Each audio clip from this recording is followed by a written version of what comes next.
Hola, uno de los principios bíblicos muy importantes y trascendentes a través de toda la historia es que podamos comprender de una forma adecuada en qué consiste la actividad más importante que debemos de realizar a la hora de pretender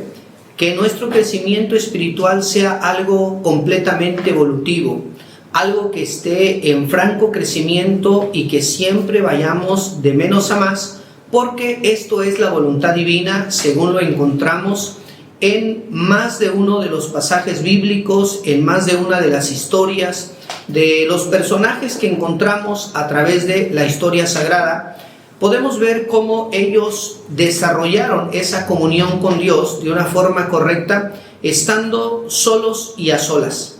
Así que, aunque disfrutamos el tiempo en que podemos reunirnos con más personas, para un tiempo de oración, para cantar algunas canciones, para un estudio bíblico, eso en el mejor de los casos puede tener la finalidad de ser una vitamina, de reforzar algo, de aprender cómo llevar nuestra vida en el día a día. Pero ninguno de esos eventos o ninguna de esas actividades que hacemos en compañía de otros puede ser la base sobre la cual estamos construyendo nuestra comunión con el Dios Todopoderoso, porque si es así, entonces estaremos lejos de lograrlo, debido a que la información bíblica nos dice que esa trascendencia en nuestro acercamiento de la divinidad se logra únicamente cuando estamos a solas. Hablando de Abraham, el patriarca, el pilar de la fe, el padre de la fe, el punto de partida de las tres grandes religiones en el mundo, a saber el Islam, el cristianismo y por supuesto la fe judía, a él, siendo que es el iniciador no solamente de ese proceso volutivo de ir conociendo a Dios, sino para tener la fuerza de influenciar en sus descendientes para que a su vez ellos puedan seguir sus pasos. El Creador, bendito sea, no solamente que lo tuvo a solas del resto de la humanidad, sino que para Abraham el proceso aún fue más drástico, pues encontramos escrito en Génesis capítulo 12 que al patriarca incluso Dios le pide no solamente que abandone el lugar donde ha nacido, sino que también se separe completamente de su familia. Es decir, que en ese proceso que Abraham va a empezar a construir su comunicación con Dios, su comunión con la divinidad, debe de hacerlo aún lejos del lugar donde ha nacido y aún lejos de sus familiares. Abraham, el patriarca, es el prototipo de lo perfecto de cómo el ser humano debe ir desarrollando cada vez más y aumentando en esa fe y en esa confianza en el Dios Todopoderoso. Pero eso, en el caso de Abraham, únicamente lo logra cuando está lejos de la tierra de su nacimiento, incluso lejos de sus familiares. De modo entonces que será muy importante que nosotros podamos comprender que la base sobre la cual vamos a construir nuestro conocimiento, nuestro acercamiento con la divinidad, debe de ser en esos tiempos que pasamos a solas, porque es únicamente ahí a donde podemos hacer un examen de conciencia, a donde podemos hacer una evaluación, a donde podemos exponer nuestras palabras sin tener que tratar de fingir y hacerlo de una forma completamente transparente ante Dios. Y ahí es donde, si somos honestos con nosotros mismos, vamos a encontrar nuestras grandes deficiencias, también vamos a encontrar nuestras virtudes y sabremos en cuáles de ellas sí estamos trabajando, cuáles hemos tratado de perfeccionarlas y cuáles necesitan un trabajo arduo todavía para poder desarrollarse. Imaginen, queridos oyentes, que ustedes van a su congregación y escuchan un mensaje sobre la necesidad de ser generoso, de compartir los recursos que Dios le ha dado, no solamente económicos, sino su tiempo, sus habilidades, su fuerza física. Si la persona ha pasado esos tiempos de análisis de conciencia, de encontrarse a sí misma en la presencia de Dios, en esos tiempos de soledad, de estar a solas con Dios, entonces cuando escucha ese mensaje sobre la necesidad de ser generoso, esa persona sabrá si debe de aplicar ese mensaje que ha escuchado en su vida al 30%, al 50% o quizá al 100%. Es decir, si cuando la persona está a solas con Dios descubre que para ella realmente sí es un placer cuando comparte su tiempo con algún anciano para escucharlo, cuando usa su fuerza física y le ayuda a hacer sus quehaceres cotidianos a una persona que lamentablemente no está en condiciones de poder hacerlo en ese momento, o cuando comparte algún regalo, realmente generan esas actividades una alegría en su corazón. Entonces esa persona, al escuchar el mensaje de aprender a ser generoso y compartir, pues sabrá con honestidad que seguramente puede practicarlo más o puede perfeccionar esa actividad, pero que de entrada sí le genera cierta alegría siempre que lo hace. Si la persona ha estado a solas con Dios, derramando su corazón, tratando de hacer ese examen de conciencia, y ahí en la presencia de Dios, la persona estando a solas, reconoce que siempre que se trata de compartir algo, le crea un conflicto demasiado grande, que sí lo ha hecho, pero ha tenido que librar grandes batallas en su ser interno para poder dar de su tiempo a una persona enferma, para poder compartir sus recursos económicos con alguien, y asiste a la congregación y escucha el mensaje sobre la necesidad de aprender a compartir. Entonces, siendo honesta la persona consigo misma, tendrá que decir: realmente este es uno de los puntos de mi vida en donde mucho tengo que trabajar, en donde realmente debo de esforzarme y voy a tener que buscar los recursos intelectuales, espirituales, porque reconozco que realmente a mí me cuesta demasiado compartir las cosas que Dios me ha dado,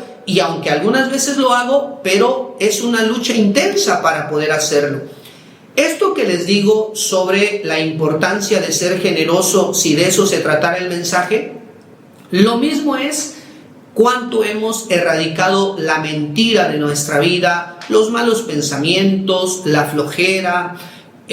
las maldiciones, las cosas que nos mantienen presos, Dios no lo quiera, algún vicio, y todo ese tipo de malas actitudes que existen en nosotros, cuánto hemos luchado por erradicarlas de nosotros. Y no tenemos que avergonzarnos si no las hemos erradicado en su totalidad, pero sí tenemos que ser conscientes de cuánto nos estamos enfrentando a esa situación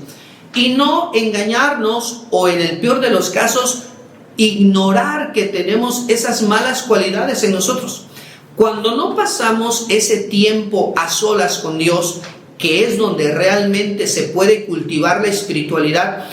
cuando no pasamos ese tiempo, entonces no nos conocemos. Asistimos a una congregación, a una confraternidad, a una conferencia, en la congregación, en el templo, en la iglesia, como usted le llame, pero puesto que no nos conocemos a nosotros mismos, oímos el mensaje sobre la importancia de decir la verdad y no pensamos en nosotros mismos. Pensamos en el amigo que faltó ese día, pensamos en un familiar, pensamos en el vecino, pensamos en alguien más, porque lamentablemente al tener la carencia de hacer esa evaluación continua de cómo están nuestras condiciones en nuestro ser interno, pues en el peor de los casos desconocemos la gran necesidad que tenemos de aprender a decir la verdad.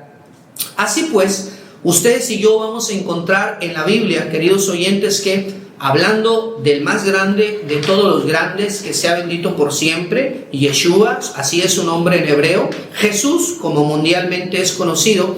si ustedes y yo nos damos a la tarea de leer los evangelios, ustedes y yo veremos que el Santo Maestro siempre estaba rodeado de multitudes de personas. En una ocasión hizo un milagro y le dio de comer a 5,000 hombres, sin contar a las mujeres y a los niños. En otra ocasión 4,000 hombres, también sin contar a las mujeres y a los niños. Es decir, multitudes de personas le seguían porque él era una respuesta a sus necesidades. Las personas que estaban enfermas recibían una sanidad. Aquellos que estaban atormentados por fuerzas malignas tenían también un alivio para su vida. Y mucha gente también lo seguía porque apreciaba la enseñanza que él daba de la Sagrada Biblia, que era algo único en su género, algo nunca antes visto. Entonces, multitudes lo seguían. Pero si leemos, por ejemplo, en Lucas capítulo 5, versículo 16, vamos a encontrar que el Santo Maestro, que sea bendito por siempre, después de enseñar a las multitudes o sanar las enfermedades que ellos tenían, se retiraba, dice la Biblia, a un lugar a solas. Se retiraba a lugares desérticos. No se llevaba ni siquiera a sus discípulos con él. Se iba solo porque esa fuerza que él recibía del cielo para poder enseñar la Biblia de una forma extraordinaria, o para poder sanar las enfermedades de las personas, para poder él recibir esa fuerza en su alma, tenía que reconectarse continuamente con la fuente de la vida, con el Dios Todopoderoso. Y eso no se hace cuando estamos en masa, no se hace cuando estamos en medio de un grupo, eso se hace cuando estamos a solas. Lo mismo dice Marcos 1:35. Dice que antes del amanecer, incluso antes de que el sol saliera, el Señor se levantaba muy de mañana, antes de que sus discípulos despertaran, y también se iba a lugares solos, a lugares apartados, para estar en esa comunión extraordinaria con el Dios Todopoderoso. Entonces, tomándolo a él como el prototipo del ser humano que más ha desarrollado la espiritualidad en el mundo, nos vamos a encontrar que esa fuerza para desarrollarla y para poder cumplir el propósito que el Creador bendito le ha dado en este mundo, él recibe la fuerza de Dios cuando está en ese tiempo a solas, cuando no está ni siquiera el más apegado de sus discípulos, porque en esa comunión que hay que hacer, en donde hacemos un examen de conciencia, en donde nos conocemos a nosotros mismos, únicamente se logra, queridos oyentes, cuando estamos nosotros solos en la presencia del Dios Todopoderoso. Y lo mismo vamos a encontrar en Mateo capítulo 14, ni qué decir Mateo capítulo 26, cuando el Señor, que sea bendito por siempre, va a entregar su vida en obediencia a las leyes del Dios Todopoderoso. Dice la Biblia que se fue a un huerto llamado el huerto del Getsemaní, dejó a sus discípulos y yendo un poco más adelante, él solo oraba delante de Dios, derramando su alma, hablando acerca de la misión que él tiene que cumplir. Queridos oyentes, la comunión con Dios no puede estar basada únicamente en los tiempos congregacionales. No debe estar basada únicamente en el tiempo cuando gustamos de la compañía de otros. Eso puede ser un esparcimiento o puede ser a donde captamos una pequeña idea. Pero en donde vamos a poder tener el entendimiento de cómo trabajar nuestros rasgos bajos de la personalidad, es cuando podemos hablar con toda honestidad delante de Dios, estando a solas, haciendo un análisis de conciencia, porque a la postre, quien trabaja sus rasgos negativos y va superándolos, paralelo a esa superación de las malas cualidades, así será su aprovechamiento, así será su acercamiento con la divinidad. Queridos oyentes, ese trabajo de estar solos no es tan fácil de lograrlo, porque actualmente alguien puede estar solo físicamente, sin embargo, ideológicamente no está solo. ¿Por qué? Porque hay internet y todo tipo de redes sociales. De hecho, que en nuestros días la gente busca estar sola físicamente, pero no necesariamente por hacer una meditación, una conciencia, un estudio, sino que quiere estar sola la persona para que nadie le interrumpa cuando está chateando, cuando está viendo sus videos de risa o todas las cosas que se pueden hacer hoy a través de la tecnología. Entonces es un reto mayúsculo para nosotros. pero a mayor esfuerzo, mayor recompensa. Así que el deseo de este pensamiento es poder animarlos a que nos distanciemos un poco y tengamos esos momentos de soledad delante de Dios, donde logramos ese análisis y que eso se refleje en un aprovechamiento, de manera que nuestra espiritualidad sea auténtica y vaya en crecimiento todos los días, como es la voluntad divina. Siempre les deseamos lo mejor de lo mejor. Hasta la próxima.